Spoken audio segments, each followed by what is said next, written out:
उम्मीद है कि आपको पता होगा कि हिजाब का जो मामला है वो सुप्रीम कोर्ट में है। मामले की सुनवाई सोमवार को हुई। सुनवाई के दौरान सुप्रीम कोर्ट ने कहा कि लोगों के पास किसी भी तरह से अपने धर्म का पालन करने का अधिकार है। इसके बाद देश के सबसे बड़े कोर्ट ने एक सवाल पूछा कि क्या धर्म के अधिकार को ऐसे स्कूल में लेकर आना सही है जिसका अपना एक यूनिफॉर्म होता है, यानी स्कूल ड्रेस होता है। कोर्ट में हुई जिरह के दौरान चुन्नी और पगड़ी पर भी सवाल उठे। आपको आगे बताते हैं कि इस पर सुप्रीम कोर्ट ने क्या कुछ कहा। मामले में पिटिशनर्स के एक वकील का नाम है संजय हेगड़े। तो उन्होंने सुप्रीम कोर्ट के सामने जो दलीलें रखी उसके जवाब में सुप्रीम कोर्ट ने कुछ टिप्पणियां करते हुए उन्हीं से सवाल कर दिया।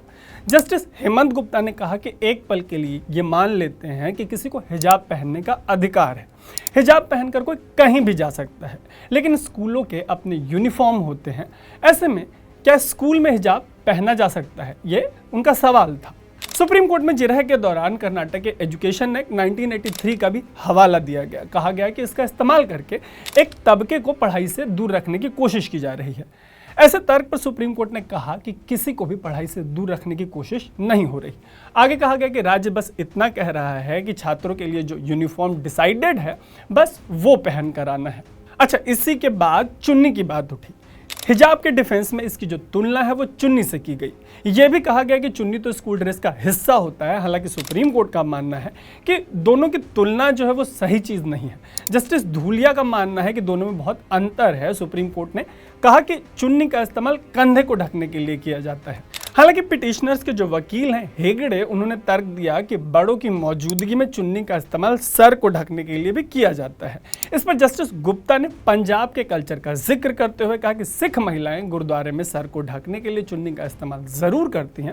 हालांकि सुप्रीम कोर्ट का मानना है कि इसके अलावा चुन्नी का इस्तेमाल सर ढकने के लिए नहीं होता है। पिटिशनर्स के एक और वकील ने मामले के एक पहलू को कॉन्स्टिट्यूशन बेंच के पास भेजने की बात कही।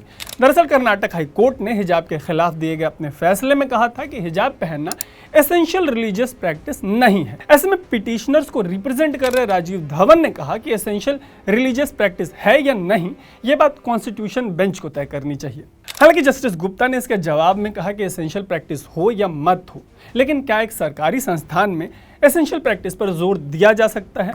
उन्होंने संविधान के प्रियम्बल का हवाला देते हुए यह भी कहा कि भारत एक सेक्युलर देश है।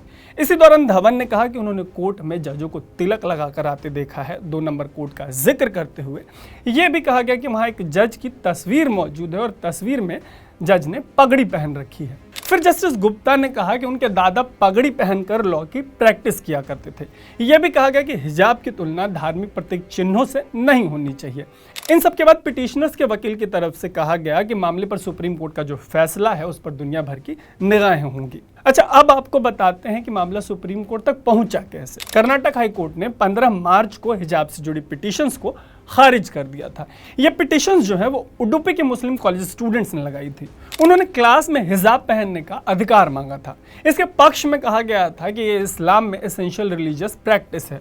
हालांकि हाई कोर्ट ने कहा था कि ये एसेंशियल रिलीजियस प्रैक्टिस नहीं है। हाई कोर्ट ने तो ये भी कहा था कि संविधान के आर्टिकल 25 के तहत मिलने वाला फ्रीडम ऑफ रिलीजन जो है वो रीजनेबल रिस्ट्रिक्शंस के साथ मिला है। हाईकोर्ट ने 5 फरवरी को निकाले गए उस सरकारी आदेश को सही बताया था जिसमें कहा गया था कि सरकारी कॉलेजों में हिजाब पर पाबंदी लगाई जा सकती है। सरकार के इस आदेश के बाद कर्नाटक में भारी बवाल हुआ था। उस पर हमने कई सारी स्टोरीज की हैं जिसका लिंक हम आपको इस स्टोरी के डिस्क्रिप्शन में दे रहे हैं।